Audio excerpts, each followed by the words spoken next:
सबसे पहले आप मेरी वीडियो क्यों देखें। सी लैंग्वेज के ऊपर बहुत सारे बड़े बड़े चैनल्स वालों ने वीडियोस अपलोड की हुई हैं। Why me?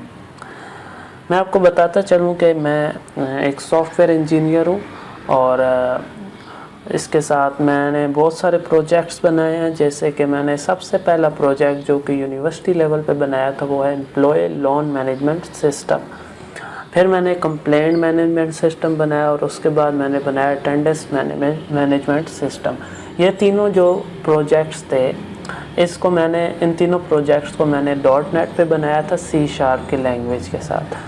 तो फिर लेटर मैंने अभी आजकल जो मेरा प्रोजेक्ट चल रहा है वो है P4PAK। ये मैं पाइथन में बना रहा हूँ। पाइथन लैंग्वेज देखिए, मैंने रोज़गार से सबसे पहले सर्टिफिकेशन की थी। PHP को हल्का मोटा टच किया था और उसके बाद मैंने फिर डेटा कैंप का एक सबसे पहले अलनाफे में किया था पाइथन का। पाइथन बेसिक्स का किया, फिर मैंने इंटरमीडिएट का किया। उसके बाद मैंने पाइथन के कुछ छोटे मोटे प्रोजेक्ट्स उनके थे वो मैंने बनाए थे। तो वहीं से मुझे स्कॉलरशिप मिली अलनाफे वालों की तरफ से। तो मुझे डेटा कैंप में फ्री से उन्होंने स्कॉलरशिप की बेस पे मेरा जो डेटा साइंस का जो मॉड्यूल था वो मुझे फ्रीली अवेलेबल हो गया। तो वहाँ पे फिर मैंने पाइथन के बेसिक भी पढ़ी, इंटरमीडिएट भी पढ़ी और उसके बाद मैं डेटा साइंस के कुछ कंसेप्ट पढ़ने लग पड़ा था। तो इसलिए मेरा काफ़ी एक्सपीरियंस है प्रोग्रामिंग में। शुरुआत मैंने भी सी लैंग्वेज से की थी, C++ से की थी यूनिवर्सिटी लेवल में फर्स्ट सेमेस्टर में, और सेकंड ईयर में हमने भी पढ़ी थी सी लैंग्वेज। उससे हमारे बहुत सारे ऐसे कंसेप्ट्स हैं जो कि क्लियर हो गए थे। प्रोग्रामिंग में आपको मैं एक बात बताता चलूँ, प्रोग्रामिंग जो है ये बेसिक कंसेप्ट सेम है, चाहे आप किसी भी लैंग्वेज में चले जाएं, आपके वही कंसेप्ट हर लैंग्वेज में है। सिर्फ सिंटैक्स चेंज है, लिखने का अंदाज चेंज है और उसके पीछे जो बैकग्राउंड में काम होता है वो थोड़ा सा प्रोसेसेस डिफरेंट है। रास्ते अलग हैं लेकिन डेस्टिनेशन यानी कि मकाम एक ही जगह पे पहुंचती हैं सारी चीज़ें। तो सी लैंग्वेज मैं समझता हूँ is the best language to start your career in programming. तो सी लैंग्वेज को अच्छे से अगर आपने समझ दिया तो आप किसी भी मॉडर्न लैंग्वेज को अडॉप्ट कर सकते हैं। तो सी लैंग्वेज ज़रूर अच्छे से समझनी है, उसके लिए मैं ये वीडियो बना रहा हूँ और उम्मीद करता हूँ कि आप इसको बहुत एंजॉय करेंगे, आपको बहुत अच्छे से समझ आएगा। मैं अपना जो एक्सपीरियंस रहा है मेरा प्रोग्रामिंग में, कोडिंग में, मैं आपको वो भी साथ साथ शेयर करूंगा। सिर्फ कंसेप्ट पढ़ाना तो कोई भी पढ़ा सकता है। तो इसलिए मेरी वीडियो को ज़रूर फॉलो कीजिएगा और कोई स्टेप छोड़िएगा नहीं। अगर एक कंसेप्ट भी आपका पीछे से रह गया तो आगे जाते जाते आप में भी गुम हो जाए, आपको समझ आना बंद हो जाए। तो इसलिए मेरे हर वीडियोस को बड़े तरतीब से देखना है और अच्छे से फॉलो करना है। फॉलो करने का मतलब यह है कि आपने प्रैक्टिस ज़रूर करनी है। प्रोग्रामिंग क्यों, why should you learn programming, programming क्यों सीखनी चाहिए। देखें, प्रोग्रामिंग जो है वो आपके अंदर एक स्किल इन्हेंस करती है, वो है प्रॉब्लम सॉल्विंग। प्रॉब्लम सॉल्वर्स की अब इस तो हर दौर में ज़रूरत रही है। प्रोग्रामिंग को वर्ल्ड इकोनॉमिक फोरम में रिकमेंडेड स्किल 2025 के लिए रखा गया, यानी फ्यूचर जो है वो आपका प्रोग्रामिंग में बहुत ज़बरदस्त है। आप वर्ल्ड इकोनॉमिक फोरम गूगल पे सर्च करें, उन्होंने रिकमेंडेड स्किल जो उन्होंने दिए हैं उनमें सबसे टॉप पे जो स्किल्स हैं वो प्रॉब्लम सॉल्विंग है और फिर नीचे कहीं पे प्रोग्रामिंग भी उन्होंने मेंशन की है। अब ये दोनों इंटर रिलेटेड हैं, यानी प्रोग्रामिंग आप करेंगे, प्रोग्रामिंग से आपके अंदर प्रॉब्लम सॉल्विंग स्किल पैदा होंगे, आपकी थिंकिंग जो है वो इम्प्रूव होगी और आपको बहुत हर फील्ड में आपको ये फ़ायदा देगी, क्योंकि ये चीज़ हर फील्ड में होती है। प्रॉब्लम सॉल्विंग एक ऐसी चीज़ है जो कि आप किसी भी फील्ड में चले जाएं आपको काम आने लगी। आपकी थिंकिंग, आपको सोचना कैसे है, ये प्रोग्रामिंग जो होती है ये हमें सोचना सिखाती है। तो सोचना भी एक आर्ट है, इसको भी सीखना पड़ता है। हमें सोचना नहीं आता है, हमें प्रॉब्लम को सॉल्व करना नहीं आता है। तो प्रोग्रामिंग आप सीखें, आपको किसी भी फील्ड में अगर आप शिफ्ट भी करते हैं आपको ये नॉलेज कभी भी मार नहीं देगा, ये आपको ज़रूर काम आएगा। और दूसरी बात यह है कि प्रोग्रामिंग का जो ये जो चीज़ है प्रोग्रामिंग, इसमें कभी भूखे नहीं मरेंगे। अगर आपने प्रोग्रामिंग सीख ली तो आप कभी भी भूखे नहीं मरेंगे। ये मॉडर्न स्किल है। स्किल जैसे टेलरिंग है, प्लम्बरिंग है, और अगर थोड़े से अच्छे स्किल में जाएं, डिजिटल मार्केटिंग है और इस तरह की बहुत सारी स्किल्स हैं। आप ग्राफिक डिज़ाइनिंग सीख लें तो उनके सबसे जो टॉप के मुकाबले में, सब के मुकाबले में आ रही है वो है प्रोग्रामिंग। प्रोग्रामिंग से जितना आप अर्न कर सकते हैं वो किसी और फील्ड में अर्न नहीं कर सकते। अर्निंग पोटेंशियल बहुत बड़ा है इसमें। तो आपने बिल्कुल भी जो है इसको हल्का नहीं लेना है। ये बहुत काम की चीज़ है। इसको अच्छे से जितना आप शुरू से जितना पुश करेंगे ना, बेस बनाएंगे। जब बेस मजबूत होगी तो आपकी इंशाल्लाह बिल्डिंग भी अच्छे बनेगी। अगर आपने शुरू से सी लैंग्वेज को अच्छे से नहीं पढ़ा तो आप यूनिवर्सिटी लेवल में कंप्यूटर साइंस में चले गए तो आपको शायद मुश्किल लगना शुरू हो जाए ये कंप्यूटर की फील्ड। तो अभी आप इसको बेस अच्छे से बनाएं, प्रैक्टिस करें, एक चीज़ को लर्न करें, उसको दिन में 3 दफ़ा डिफरेंट गैप्स के साथ आप इसको प्रैक्टिस करें एक कंसेप्ट को, तब जाकर वो आपकी मेमोरी में फिट होगा। सी लैंग्वेज को बनाया किसने जी? सी लैंग्वेज को डेवलप किया डेनिस एम रिची ने इन 1972 फॉर यूनिक्स ऑपरेटिंग सिस्टम। इसको 1972 में डेनिस एम रिची ने बनाया था। और किस लिए बनाया था? यूनिक्स ऑपरेटिंग सिस्टम के लिए। अब ऑपरेटिंग सिस्टम बहुत सारे होते हैं। हमने आज तक ज़िंदगी में विंडो पे ही देखा है। विंडो एक ऑपरेटिंग सिस्टम है। हम जब भी बात करते हैं ऑपरेटिंग सिस्टम की, विंडो सबसे पहले माइंड में आता है। बिल गेट्स का जो सिस्टम है विंडो का, पूरी कंपनी है, उन्होंने अपने सर्वर जो हैं वो भी लिनक्स यूनिक्स पे चलाए हुए हैं, लिनक्स ऑपरेटिंग सिस्टम पे। यानी वो खुद लिनक्स यूज़ कर रहे हैं और हम सबको उन्होंने दे दी है विंडो, जो कि विंडो ठीक है, एक इजी टू यूज़ है, बच्चों के लिए ठीक है। लेकिन आप अगर कंप्यूटर साइंस में आना चाहते हैं तो आपको लिनक्स ऑपरेटिंग सिस्टम सीखना चाहिए। अच्छा, बात हो रही है सी लैंग्वेज पे।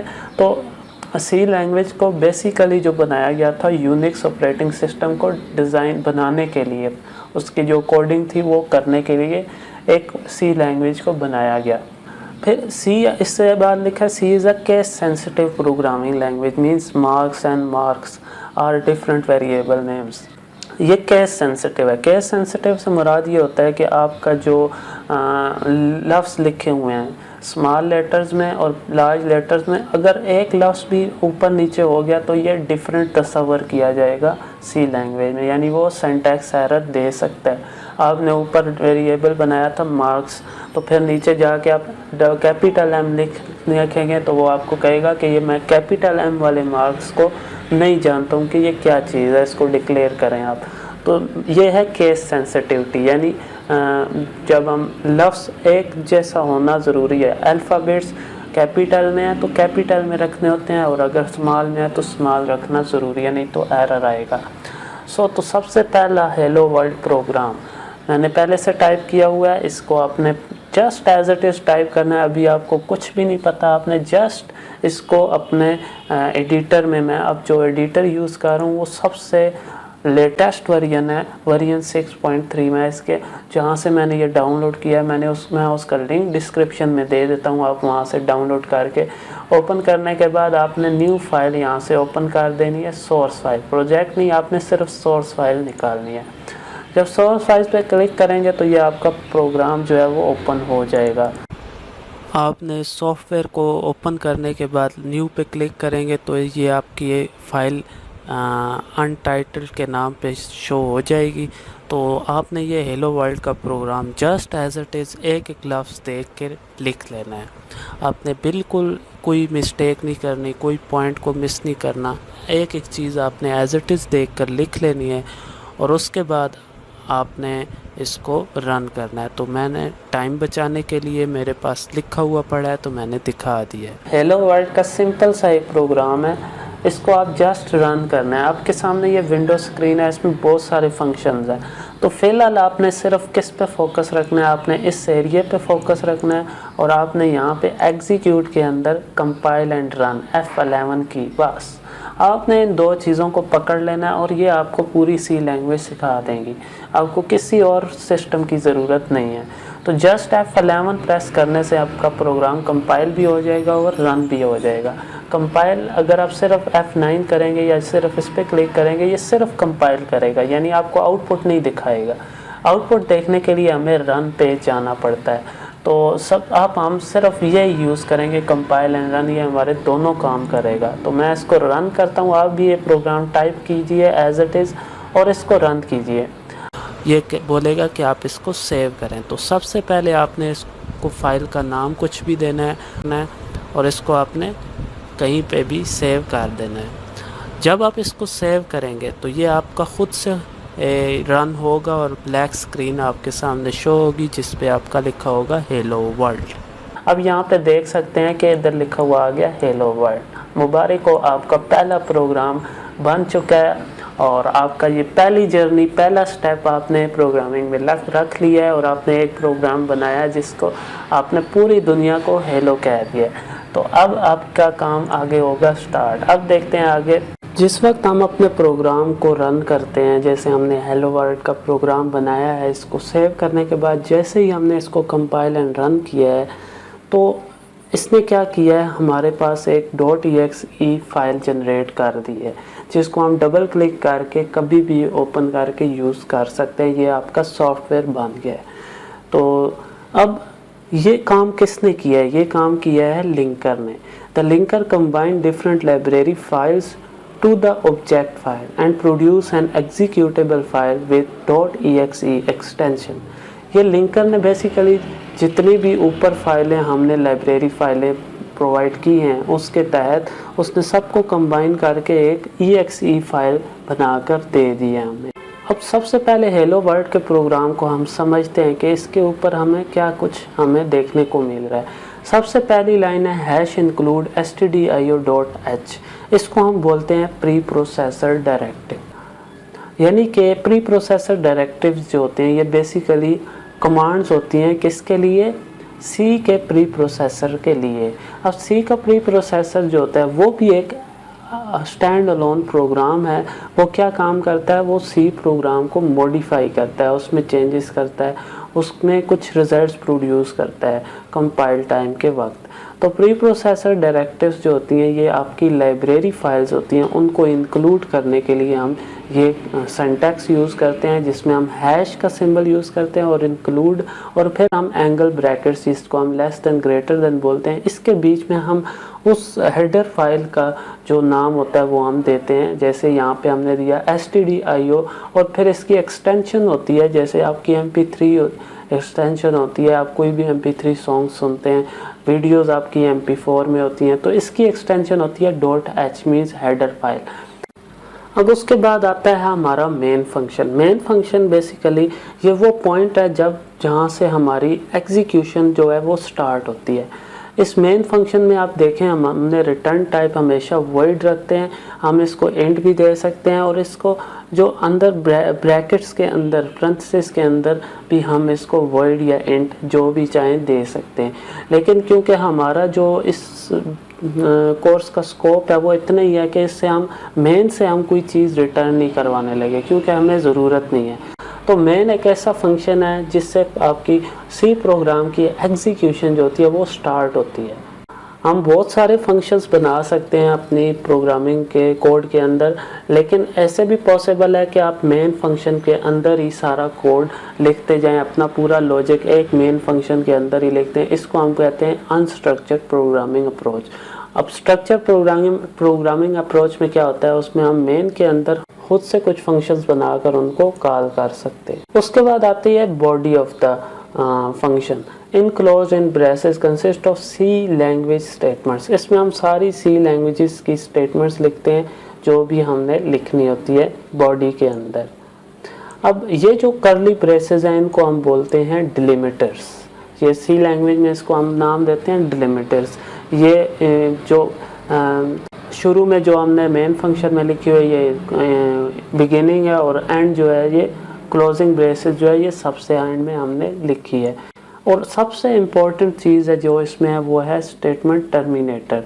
स्टेटमेंट टर्मिनेटर सेमी कोलन को हम बोलते हैं। Every C statements ends with this semicolon. अगर आप सेमी कोलन नहीं लगाएंगे तो आपका प्रोग्राम एरर शो करेगा। तो इससे बचने के लिए हर सी प्रोग्राम की जो स्टेटमेंट होती है वो सेमी कोलन पे एंड होती है।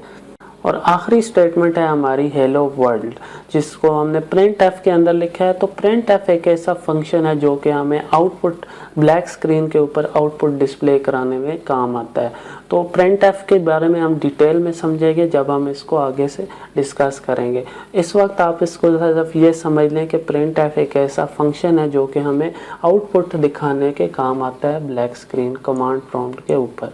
अब हम जल्दी से समझ लेते हैं हमारी प्रोग्रामिंग में जो बग्स आती हैं, एरर्स आते हैं, वो मुख्तलिफ़ किस्म के हैं, उनके बारे में हम देखते हैं।